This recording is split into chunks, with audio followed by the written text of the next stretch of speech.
My name is Marion Collins, and I once believed I'd done everything right in my life. A good education, a stable job, a family, not perfect but real. I worked as a senior financial analyst at a large insurance company in Chicago. I didn't pursue luxury, but I loved order. The numbers had to add up, plans had to be fulfilled, and life had to have meaning and structure. My husband, Eric, was the complete opposite. He worked in marketing, projects, commissions, bonuses. One month he'd make more than me, the next, barely covering his expenses. But I believed balance was possible if we both worked hard. We had a son, Nathan, who was 7 then. A smart, sensitive boy with wide eyes and a constant questioning of why. He was the reason I lived. We rented a small house on the outskirts of town and had been saving for our own place for 6 years. I kept expense spreadsheets, saved my bonuses, bought things on sale. Eric grumbled sometimes, but I figured that was normal. Adult life isn't all about constant pleasure. Everything changed one evening when we were sitting at the laptop, scrolling through house listings. There, Eric pointed to the screen. Look, Marion. This is it. Our house. The house was truly beautiful. 2 stories, panoramic windows, a well-kept yard. And the price was $100,000 above our maximum budget. Eric. I sighed. We can't afford it. He slammed the laptop shut. Of course we can't, his voice trembled. We can't afford anything. Because you live like we're 80. I live so we have a future, I said calmly. And I live now, he shouted. I'm tired of waiting. Tired of counting pennies. I'm tired of feeling like a pauper next to you. It was the first time he'd said it out loud. From that evening on, Eric seemed to go crazy. He bought himself a new watch that cost half our monthly budget. He started dining at expensive restaurants, traveling to other cities on business, and coming home late. We're saving. I tried to remind him. You're saving, he replied coldly. And I'm living. A month later, I noticed money had disappeared from our joint account. At first, a little, then more. It's an investment, he said, not looking at me. The investment turned out to be designer suits, electronics, and a weekend in Miami. Without us. Without our son. Nathan started asking, Mom, why doesn't Dad play with us anymore? I didn't know what to say. And then the humiliations began. Innocent at first, but painful. Did you cook that again? You could look better. Do you ever relax? I cringed, but I endured. For my son's sake. For my family's sake.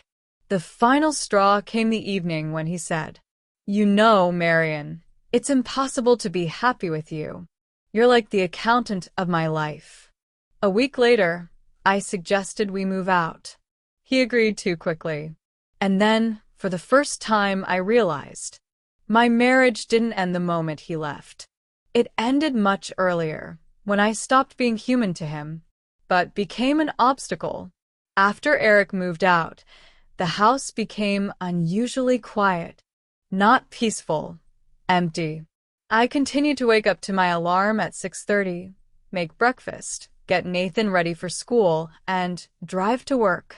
On the outside, everything looked the same as before, but inside, I felt like I was moving by inertia, not fully understanding what was happening. Eric called rarely and drilly, mostly about Nathan. Pick him up for the weekend. Bring him back later. Sometimes he forgot to call. Sometimes he didn't show up at all.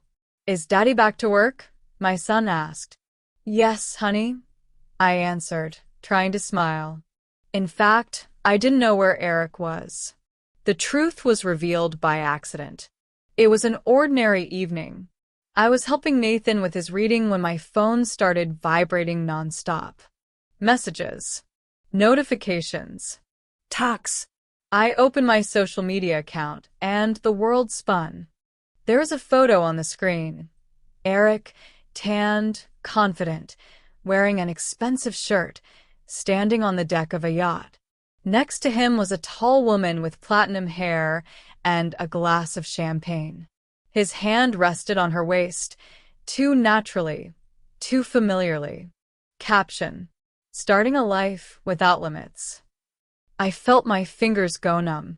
The comments came pouring in one after another. Congratulations. What an upgrade. Who is she?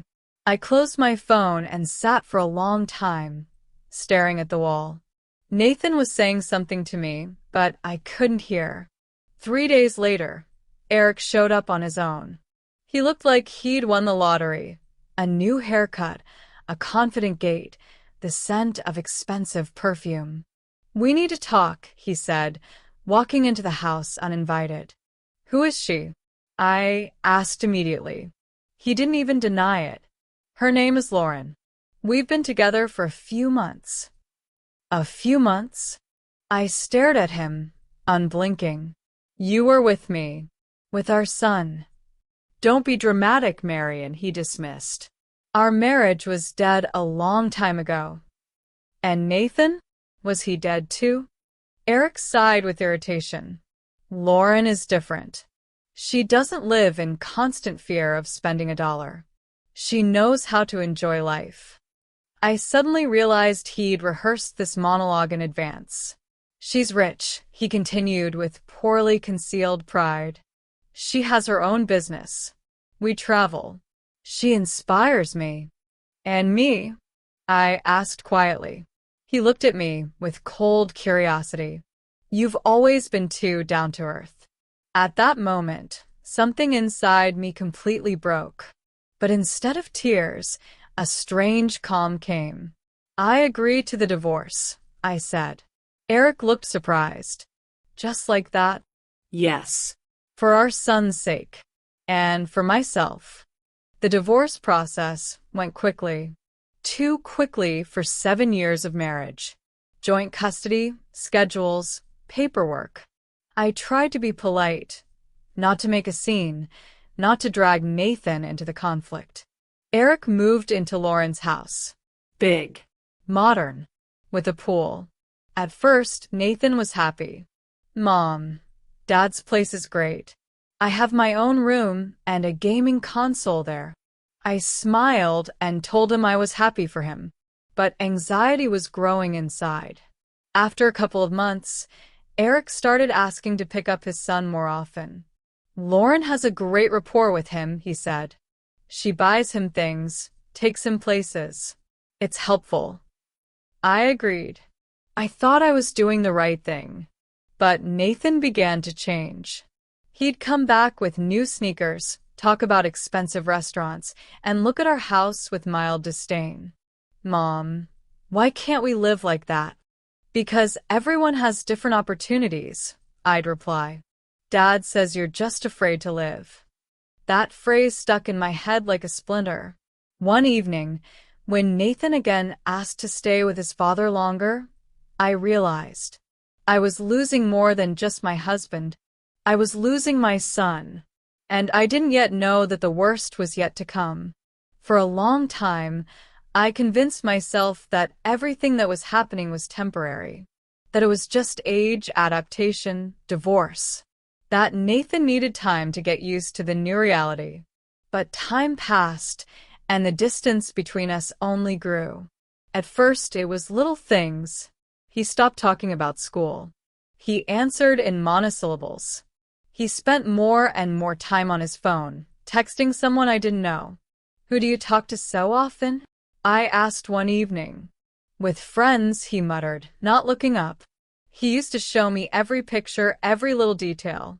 Now it was like a glass wall had grown between us. Eric increasingly changed his meeting schedule, without prior approval. Lauren planned a trip, he said. It will be good for Nathan. You can't just decide. I tried to object. You're not against your son having the best, are you? This phrase became his favorite weapon. Nathan began to compare. Dad's house is bigger. Dad's food is better. Dad doesn't count his money. Every such remark hurt more than a slap. I tried to remain calm. I explained that responsibility was more important than impulses, that stability was also caring. But my words were drowned out by the noise of gifts, trips, and promises. One day, Nathan returned with an expensive smartphone. "It's from Lauren," he said proudly. "We didn't discuss gifts like that," I said, trying not to raise my voice. "Dad said you were just jealous." That evening, I cried for the first time in the bathroom, turning on the water so he wouldn't hear. A few months later, he started refusing to come home. "Can I stay at Dad's for a while longer?" "Mom, don't start. It's more fun there." I felt like I'd lost a competition I never wanted to participate in. The turning point came on a rainy October day. I asked Nathan to come home early so we could have dinner. He came in, looked around, and grimaced. "Everything here is so old." "This is our home," I said quietly. "This isn't a home. It's a temporary place." The word stung. "Nathan, what's wrong with you?" I crouched down in front of him. "You don't want to live with me anymore?" He was silent. Then he exhaled. "I want to live with Dad. Full-time." The world narrowed to a single point. "Why?" "Because you're always tense. Always thinking about the future. And I want to live now." I heard a voice that wasn't his own in his words. A stranger's. An imposed one. From that day on, he practically stopped spending the night at my place. And then something happened that I wasn't prepared for. It happened in a cafe near his school. Nathan himself asked to meet. He sat across from me, too mature for his age, and spoke evenly, as if reciting a memorized script. "Mom, Lauren wants to adopt me." I didn't immediately understand the meaning of what he said. "What?" "She's like a mother to me. She takes care of me. And Dad wants us to be a real family, too." "And me?" I whispered. He looked away. "You're different." A week later, my lawyer called. They'd already discussed everything. The paperwork was ready. All that was left was my consent. I couldn't sleep at night. I struggled with myself, with fear, with pain. I wanted to fight for my son, to scream, to demand, to prove. But every time I looked into his eyes, I saw not a child, but a decision. I signed the papers. That day, I lost more than just my legal rights. I lost a part of myself. After that, I couldn't get out of bed for a long time. Work became torture. The world was gray and empty. My mother saved me. She arrived unannounced, made soup, and simply sat next to me. "You're not a bad mother," she said. "You just ended up in a world where money screams louder than love." I started seeing a psychologist, then a support group, then just going outside and breathing. Slowly, very slowly. I didn't yet know that a new life lay ahead of me. But then I only knew one thing. I'd buried the old one along with my signature on those documents. After Nathan officially ceased to be my son on paper, a silence fell. Not the kind of silence you can rest in, but a thick, viscous silence, like a dense fog. It filled the house, my thoughts, my body. I caught myself going to the kitchen to cook dinner, and stopping, realizing there was no one else to cook. I kept working because work didn't ask questions. Numbers were more honest than people. If you pay attention, they add up. If not, the mistake is immediately obvious.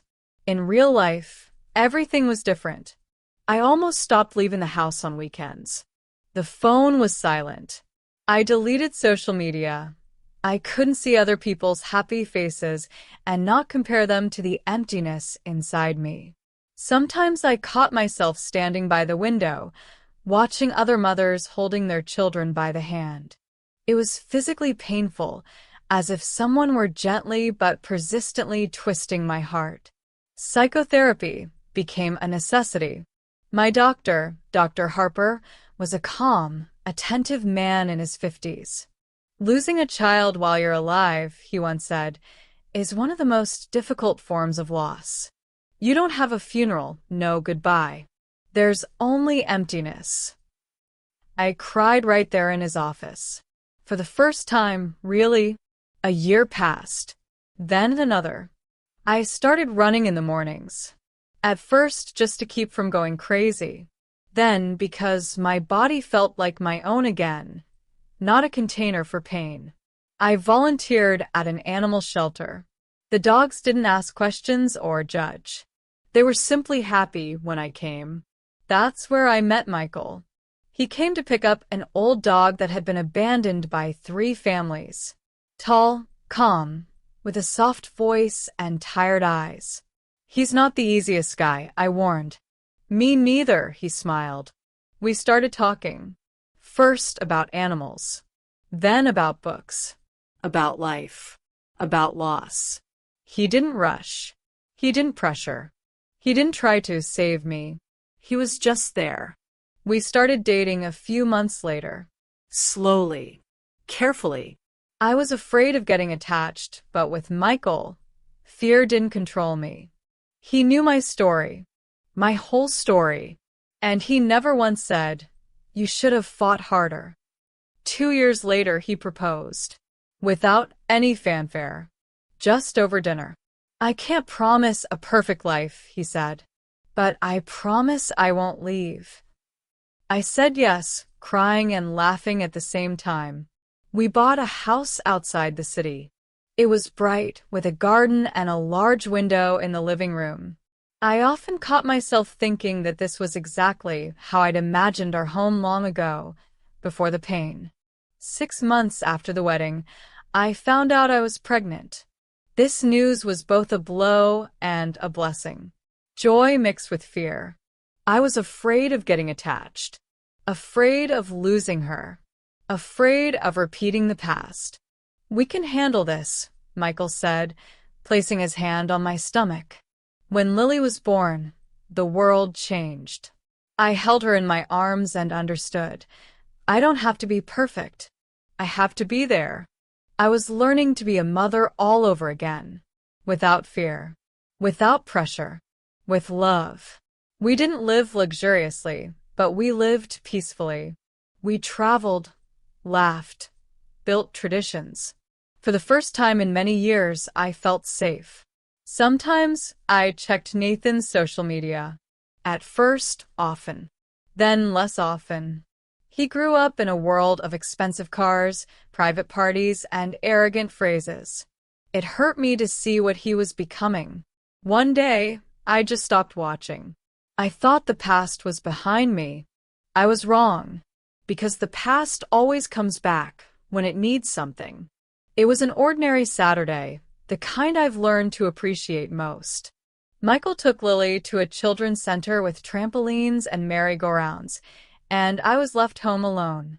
I sat in the living room with a book and a cup of tea, enjoying the rare silence that no longer frightened me, but calmed me. The doorbell rang sharply, out of place. We weren't expecting anyone. I approached the door with a slight irritation, but the moment I opened it, my breath caught in my throat. Nathan stood in the doorway. He had grown taller, his shoulders broader. An expensive jacket, a watch that cost more than my first car. But there was no confidence in his gaze, only coldness and a habit of judgment. "Hi," he said, as if we'd seen each other yesterday. "Long time no see, Mom." The word Mom sounded strange, almost mocking. "What are you doing here?" I asked. "I found the address," he shrugged. "Grandma didn't want to tell me at first." He walked inside without waiting for an invitation, examining the house as if he were assessing real estate. "Not badly set up," he chuckled. "So they found the money after all." I felt my stomach tighten. "Why did you come here, Nathan?"